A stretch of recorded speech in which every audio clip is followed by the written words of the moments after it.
So hey there guys, I've just watched episode 12 of Vinland Saga. Quite an interesting episode, especially the end. The reaction is in the description. Go watch it and go back here if you want to listen to the discussion. And the discussion starts right now. And it's not gonna be a long one because I kinda don't have much time for that.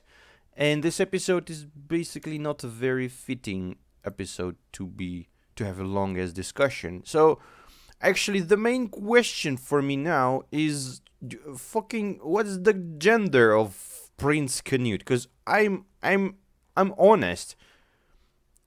I was honestly thinking that she is a girl. He's a girl. I mean, that's a girl in the previous episode because the looks are very girlish. But when I heard the voice, when I heard people speaking about this person, I I kind of don't know what to think now. Feels like it's a very young boy that looks like a girl. Yeah, but it still may be a girl pretending to be a boy. So I'm super confused, and this is the question number one for me in my life now.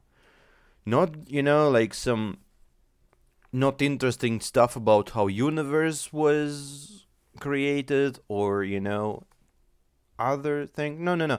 What's the fucking gender of this person? This is the question. Because if it's a boy, I feel stupid now. Because I was like, oh, that's so girl.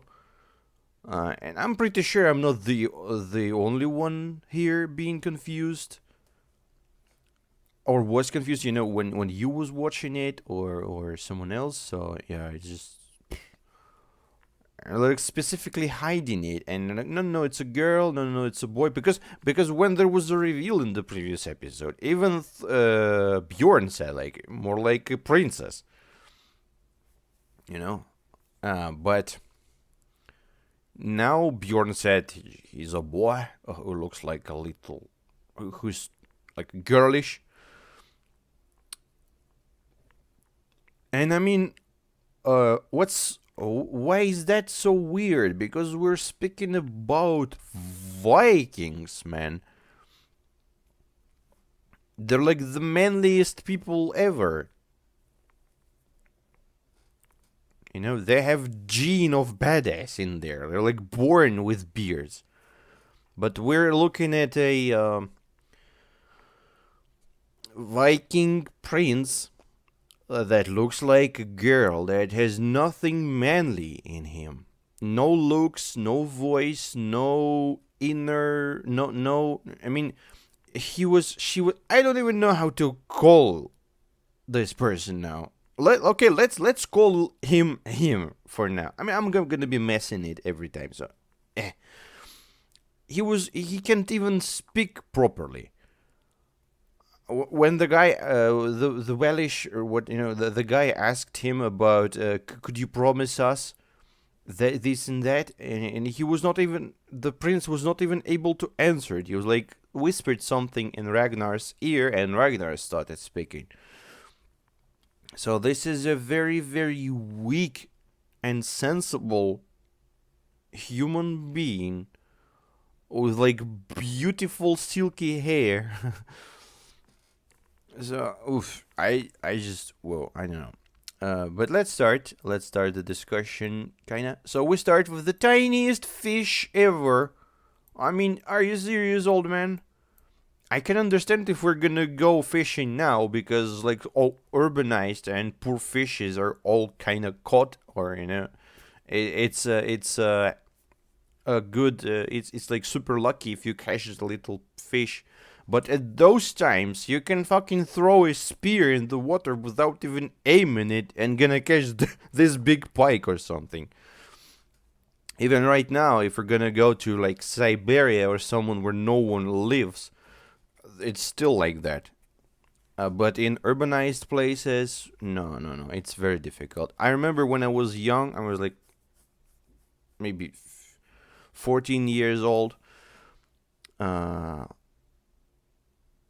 I had few places. I mean, two different villages: my parents' village and my grandparents' village. And the grandparents' village, it was a nice place. It was a very um, calm place. But when I was growing, it got more and more builded. With more and more buildings and more people started appearing there. When I was very very young, there were like cows everywhere. It was like nature and beauty, and there was a little pond. I mean, the pond was maybe, I don't know, 150 meters in a diameter or something. A very little one compared to big ones, but it was natural and it was clear. And I remember the man was. I mean, I was a little guy. I was not able to fish that good. I was just happy to catch some little fishes. But I remember the man was like catching this big, not Carassius, what you call it in English, I don't know, but I mean, it's the biggest fish for its kind, and he was catching them like crazy. And I was like, whoa! I was not even I wasn't even caring about my rod anymore, because I was enjoying just this guy catching fish. But few years passed and the place got so urbanized and all the fish was caught, and now after like 50 more than 15 years, the place looks like a dump. There's no even grass out there basically on there. It's just like pure pond without anything, no grass, nothing. I mean, the water grass, I don't know how you call it, but yeah, it looks dead. And of course there's still some fish, but I doubt you can catch these big fuckers in there. So I know, sorry, I mean, I have no time, and I tell stories about my youth and stuff. So it's weird that the man was able to catch this little fish at those times. But I mean, his rod is like just a little stick, so it's not like he's aiming for something bigger. Sorry, guys, a fisherman inside me appeared instantly. So this is a guy, is a British man, a British old man. And Askeladd stopped near him, and they kind of spoke about sending something through the river. And the man thought he's gonna move people for 2 silver coins each with booze. But Askeladd said, like, no, people just send the envelope to anyone with the authority. And I suppose this is, Askeladd knew where he sends the man, and that was the territory of Wales. And what's interesting is that the old man looked at Askeladd and his armor. And I mean, this armor was very noticeable from the very first episode, and he still keeps wearing it. And I wondered, does that thing has some importance? Is that a sign of something? Because the armor is, of course, badass. It has even 6-pack, which is not done normally on armors. And the man looked at it and said, like, okay, I'm gonna do that. And that was a kind of smart move by Askeladd to give it to a third side of the conflict. Give the prince, give the information about him. And then they started moving forward. And Mr. Mimi, or what they call him, Mr. Ear, the Ear, was listening and saying, like, yeah, they're 2 days away from us. These guys, wow. It's like Superman. So they were marching and they were tired, and Askeladd never told anyone nothing about what they're doing. They were just marching. Even Bjorn said, like, man, can you explain something, like where we are moving, what do we wanna do, and all that? And Askeladd, like, shut up. You have to have tension to be ready, gonna give some energy to you, to not like energy, but yeah, it keeps people motivated. It's maybe not motivated, but it keeps them on watch. I don't know how to explain, but you get the idea. And then they speak about the prince. Just, again, I'm looking at him and kinda maybe yes. Maybe it is a boy because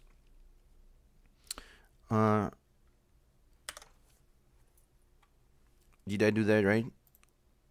Oh yeah, no, I mean I kinda did that.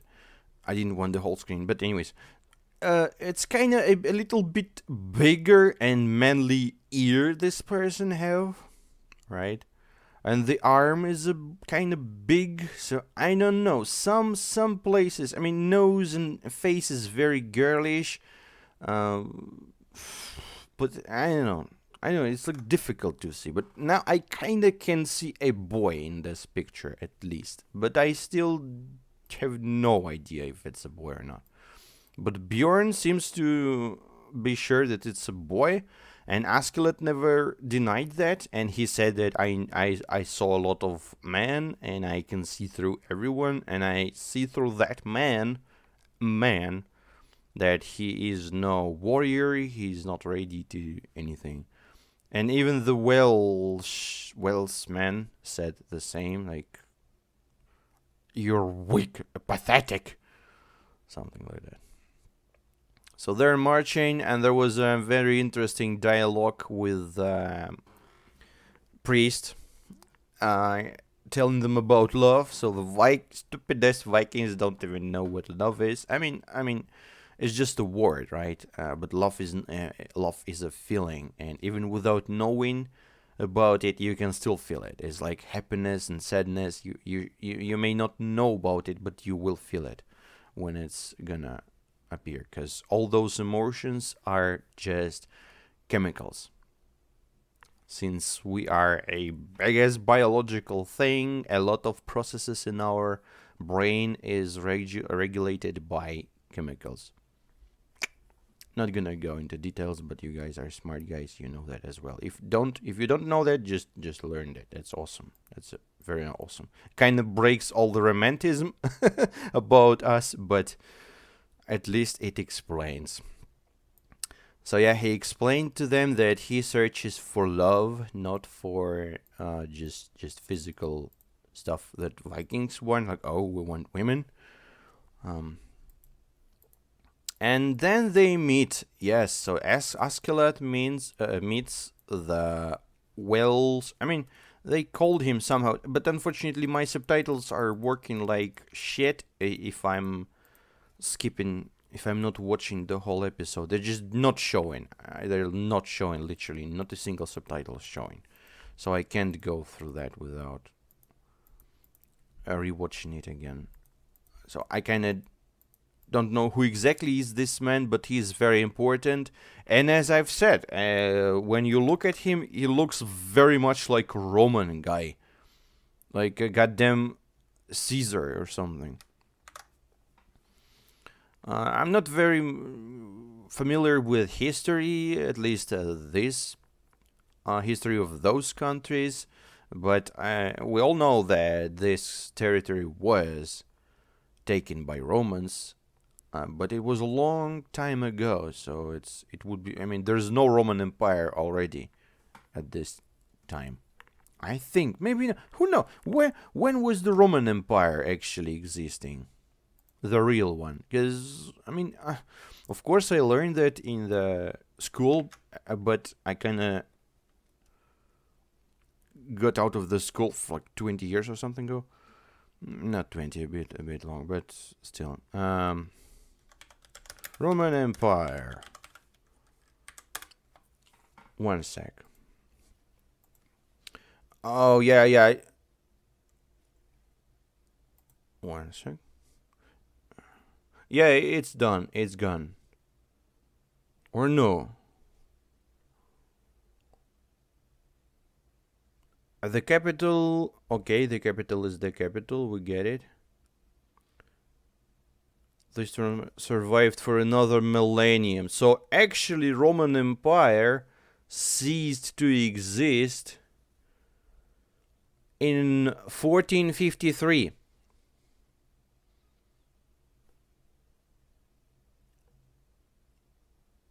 So it still kind of exists in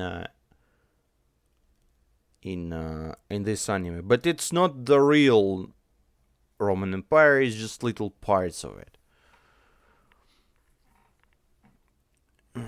It's kind of interesting, but let's not gonna.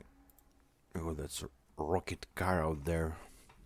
So yeah, just the guy just looks like it. I mean, I hope I covered the. Yeah, thank God. So he's important. I kind of missed who is him exactly. What type of does they have kings out there? Is he the main guy or just some of them? Kind of missed that. But yeah, they have cool ass ships with eyes, and guys told Thorkel about it. And I mean, I love seeing Thorkel again. Just like few frames he was in, it was pure pleasure.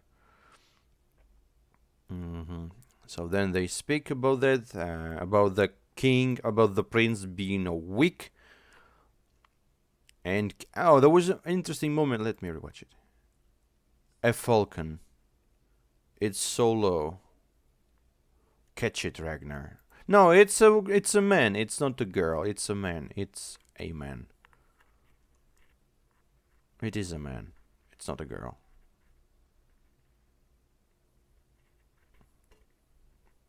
The voice was clearly a man's voice, and the face is kind of man's face. Why would you make him like that? Catch the falcon, he says. Really? You really want a bird? There was a cool moment of Thorfinn trying to introduce himself to a prince. And he looked like that. Very angry face. Scared poor prince.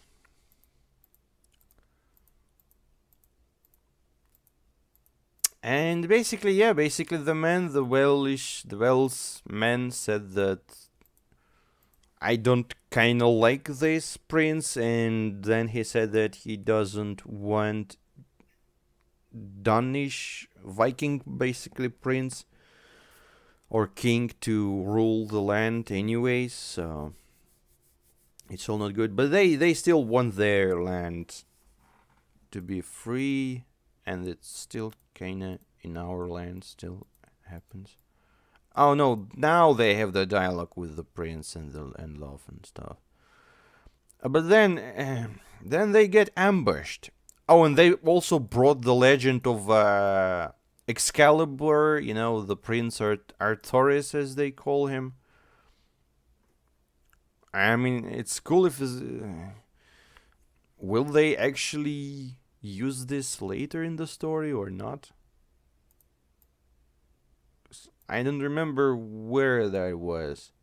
I think the King's Arthur's story was later on, not in the very beginning of 1000 something year.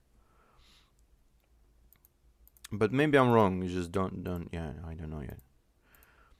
So they were ambushed the same way as Askeladd ambushed every Thor's.